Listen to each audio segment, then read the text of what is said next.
open book ako sa kanya.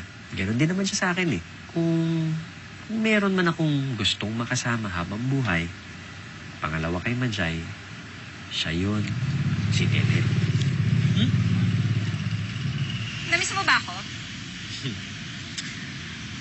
Ayoko sabihin na-miss eh, kasi mamaya, lagyan mo ng mali siya eh.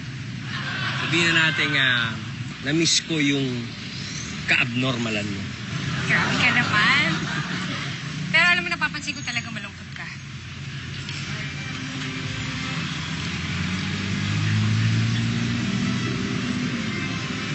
Kitang-kita ko sa mga mata mo. Alam ko kapag nalulungkot ka, kitang-kita ko ang mga mata mo.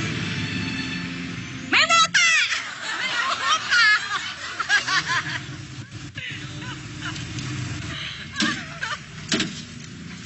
Nangyari? Jingo! Shota mo! Shota! Oo! Buntis ako! Lance! Lance! Lance! Lance! Lance! Ba't mo sinabi yun? Teka lang! Shota lang, binan ko yun. Di pag